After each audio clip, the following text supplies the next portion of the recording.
Hi hello வணக்கம். என்னை பெற்ற அன்னைக்கும் என்னை சுமக்கின்ற தாய் தமிழனுக்கும் கோடான கோடி நன்றிகளுடன் இந்த நேரலை சமர்ப்பணம் செய்கின்றேன். யாருடா நீங்கள் எல்லாம்? நேற்று கேட்டதை தான் மீண்டும் கேட்கின்றேன். யாருடா நீங்கள் எல்லாம்? அதாவது ஈரான் என்ன ஒரு முடிவு எடுத்திருக்கு அப்படின்றது இந்தியாவில் இருக்கிற, குறிப்பாக தமிழ்நாட்டில் இருக்கிற உங்களுக்கெல்லாம் தெரியவே இல்லையா? ஈரான் யாரை அடிக்கிறான் தெரியுமா? இஸ்லாமிய நாடுகள்.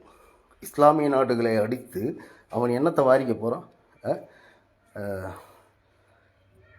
பாரத பிரதமருக்கு எனது தாழ்மையான ஒரு வேண்டுகோள். எனது சகோதரன் கிட்டத்தட்ட ஒரு 3 லட்ச ரூபா செலவு பண்ணி துபாய்க்கு வந்து ஒரு மாதத்துக்கு முன்னாடி தான் துபாயில் இருக்காப்புல பதுங்க குழியில் வச்சுருக்காங்க. தயவுசெய்து எல்லாரையும் பத்திரமா மீட்டு கொடுங்க. அதே மாதிரி என் சகோதரனையும் மீட்டு கொடுங்க. புரியுதுங்களா? கண்டனம் என்பது ஈரானை பொறுத்தவரை அவன் மனிதநேயற்ற செயலை செய்து கொண்டிருக்கின்றான். அவனுக்கு வக்காலத்து வாங்குற எவனாக இருந்தாலும் யாரா நீ அப்படின்னு சொல்லி தான் கேட்பேன் நான். ஏன்னா அவன் தாக்குறது எல்லாமே பார்த்திங்கன்னா இஸ்லாமிய நாடுகள். என்ன தான் அமெரிக்காக்காரன் வந்து அங்கே இராணுவ தடவாளத்தை வச்சுருந்தாலும் அது ஒரு ஒப்பந்த அடிப்படையில் தான் வச்சுருக்கிறான். புரியுதுங்களா? அதை நல்லா புரிஞ்சுக்கணும். ஈரான் மனிதநேயற்ற ஒரு மிருகத்துக்கு சமமான ஒருவனுக்காக இங்கே எல்லாம் வாய்கிழிய கத்திட்டு கிடக்கிறாங்க. இது நியாயமற்ற செயல். நல்லபடியாக சொல்கிறேன்.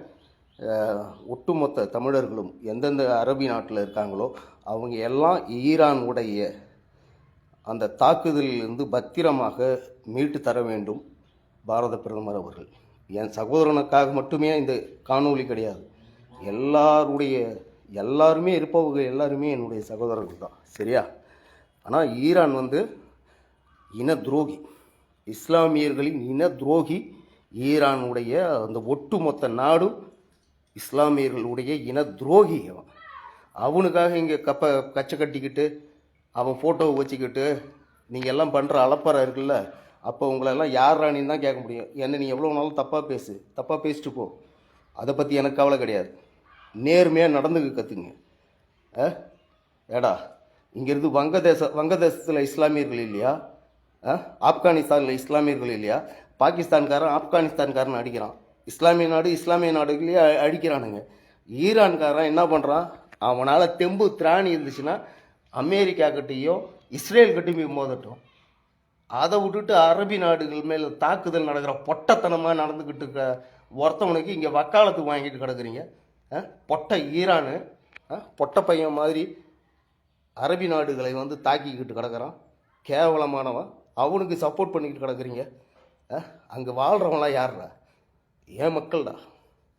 இங்கே தமிழ்நாட்டில் வாழ முடியாமல் அங்கே போய் ஏதோ கண்ணுக்கு மறைவான ஏதாவது வேலை செய்யணும்னு சொல்லி புழைக்கலாம் அப்படின்னு போனவங்கள போயிட்டு அவன் போய் தாக்குறானே, அவனுக்கு கண்டனம் தெரிவிக்காமல் இங்கேருந்து நேராக போயிட்டீங்க ட்ரம்ப்புக்கிட்ட, அமெரிக்காவுக்கிட்ட போயிட்டு அமெரிக்கா ஒழிக, தியாகி செத்துட்டான், இந்தியாவுக்கு சுதந்திரம் வாங்கி கொடுத்த ஈரான் அதிபர் செத்துட்டான் அப்படின்றீங்களே.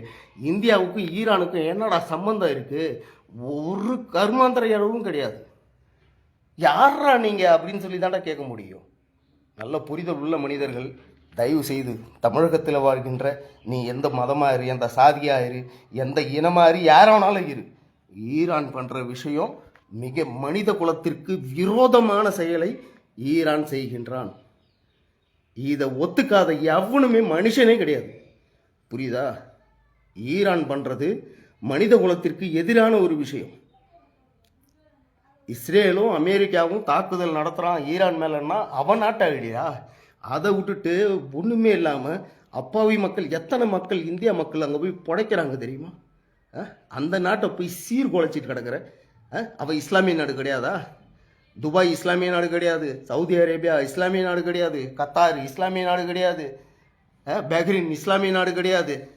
ஈரானுடைய ஆணவம் உலக வரைபடத்திலிருந்து ஈரான் என்ற ஒரு அந்த சொல்லாடலே இல்லாமல் அழிச்சிருங்க. அடித்தாதான் சந்தோஷமாக இருக்கும். சவுதி அமைதி காப்பது எதற்குன்னு தெரியல. அவன் அந்த இஸ்லாத்துக்கு மதித்து எச்சரிக்கை மட்டும் கொடுத்துட்டு கிடக்கிறான். சவுதி திருப்பி அடித்தான்னா ஈரான் ஒரே ஒரு ராத்திரி தாங்காது. சவுதி அரேபியா திருப்பி அடித்தா ஒரே ஒரு ராத்திரி தாங்காது ஈரான். இங்கே என்னடான்னா தமிழ்நாட்டில் ஈரானுடைய அதிபருடைய ஃபோட்டோ எடுத்துகிட்டு வந்துட்டு இந்தியாவுக்கு சுதந்திரம் வாங்கி கொடுத்தவன் ஈரான் அதிபர்ன்ற மாதிரியே போராட்டம் பண்ணிட்டு கிடக்குறீங்க. நீங்கள்லாம் உண்மையாலுமே மனுஷ ஜென்மங்களாக இருக்கீங்களா இல்லை வேறு ஏதாவது தோரணையில் இருக்கீங்களான்னு தெரியல.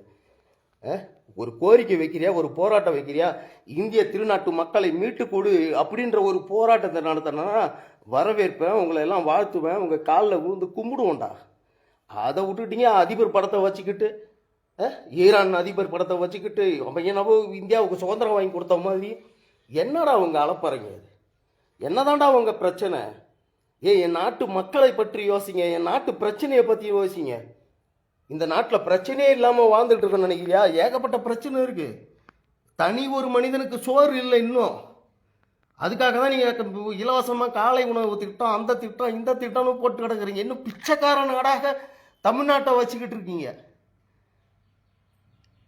எந்த ஒரு புரிதலுமே கிடையாது. அது அந்த ஈரானுடைய அதிபர் போட்டோவை வச்சுக்கிட்டு நீங்கள் பண்ணுற அலப்பற என்னடா, எங்கடா போகுது? நீங்கள் இவ்வளோ போராட்டம் பண்ணீங்களே, என் நாட்டு மக்களை மீட்டு கொண்டு வா பிரதமரே அப்படின்னு சொல்லி போராட்டம் பண்ணியிருந்தீங்கன்னா எவ்வளோ சந்தோஷப்பட்டிருப்பேன், எவ்வளோ சந்தோஷப்பட்டிருப்பேன். ஒரு நாடு இஸ்லாமிய ஒட்டுமொத்த இஸ்லாமிய நாடுகளையும் அழிக்க துணிந்து விட்டான். அவனை நீ இஸ்லாமியர்னு சொல்கிற, இங்கே அடி வாங்கிக்கிட்டு இருக்கிறவனா கேவலமாக பேசுகிற, கொச்சையாக பேசுகிற. ஒரு புரிதல் இல்லாத ஒரு மாநிலமா நீங்கள்? மாநிலத்தில் வாழ்கின்ற மக்களா நீங்கள்? உங்களுக்கு புரிதலே கிடையாதா? நீ என்ன வேணாலும் பேசிட்டு போடா. நான் கேட்பது ஈரானை சப்போர்ட் பண்ணுற எவனா இருந்தாலும் யாரா நீன்னு தான் கேட்பேன் நான். புரியுதா? வாழ்றது இங்கே, விசுவாசத்தை ஈரானில் போய் காட்டுவியா? போங்கடாங்க அரமெண்டலுங்களா.